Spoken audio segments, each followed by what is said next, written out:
Assalamualaikum warahmatullahi wabarakatuh. Sahabat Telaga Kausar, kisah Nabi Lut alaihi salam ini seiring dengan kisah Nabi Ibrahim alaihi salam. Karena beliau adalah murid yang belajar kepada Nabi Ibrahim alaihi salam dan kedudukannya seperti anak bagi Nabi Ibrahim alaihi salam. Allah Subhanahu wa taala mengangkatnya menjadi nabi di masa Khalilullah Ibrahim alaihissalam masih hidup, dan Allah Subhanahu wa taala mengutusnya ke negeri Sodom, yaitu berada di Palestina. Masyarakat di sana selain berbuat syirik pada Allah Subhanahu wa taala, juga melakukan perbuatan homoseks yang belum pernah ada seorang pun melakukan kekejian ini selain mereka. Nabi Lut alaihi salam menyeru mereka untuk beribadah hanya kepada Allah Subhanahu wa taala dan melarang dari perbuatan keji tersebut, yaitu perbuatan homoseks. Namun seruan itu tidak menambah kepada mereka kecuali penentangan dan durhaka. Ketika Allah Subhanahu wa taala hendak menghancurkan mereka, Allah Subhanahu wa taala mengutus beberapa malaikat kepada Nabi Ibrahim alaihissalam dan menyampaikan hal ini kepadanya. Dan Nabi Ibrahim alaihissalam mendebat para malaikat itu jangan sampai membinasakan kaum Lut alaihissalam, dan beliau memang seorang penyayang dan santun. Kemudian Allah Subhanahu wa taala menyebutkan bahwa Nabi Ibrahim alaihissalam berkata, "Qala inna fiha luto, qalu nahnu a'lamu biman fiha, lanunajjiyannahu wa ahlahu illa imra'atahu kanat minal ghabirin." Sesungguhnya di negeri itu ada Lut. Para malaikat itu berkata, "Kami lebih mengetahui siapa yang ada di kota itu. Kami sungguh-sungguh akan menyelamatkan dia dan pengikut-pengikutnya." Surat Al-Ankabut ayat 32. Dikatakan kepada beliau, "Ya Ibrahim, a'rid an hadza innahu qad jaa'a amru rabbik wa innahum atihim azabun ghairu mardud." Hai Ibrahim, tinggalkanlah soal jawab ini.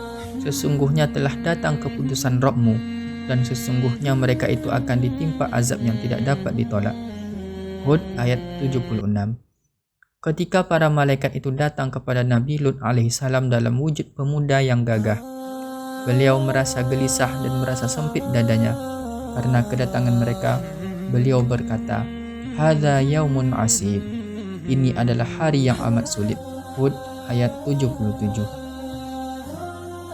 Perasaan gelisah Nabi Lut alaihissalam ini muncul karena beliau tahu kejelekan yang ada pada masyarakatnya. Terjadilah apa yang dikhawatirkan.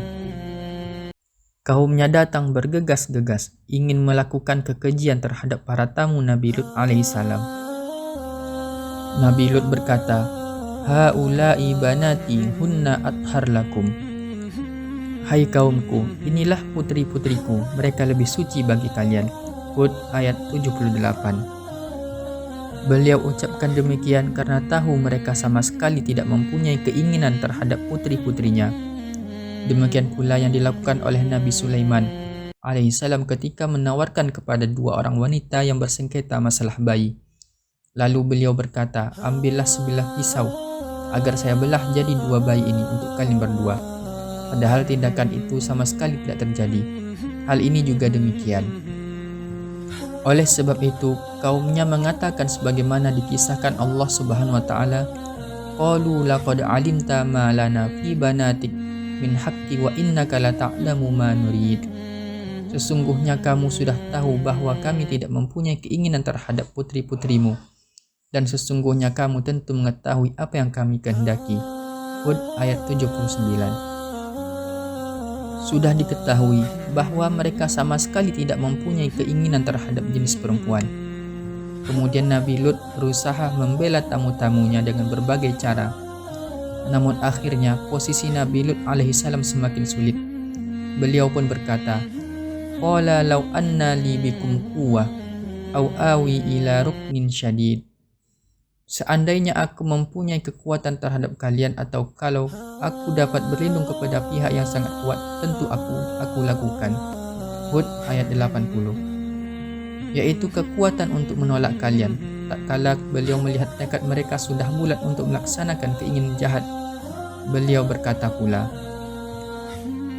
"Wahai kaumku, bertakwalah kalian kepada Allah dan janganlah kalian mencemarkan namaku terhadap tamuku ini. Tidak adakah di antara kalian seorang yang berakal?" Hud ayat 78. Namun mereka tetap dalam kesesatan dan keadaan hilang akal.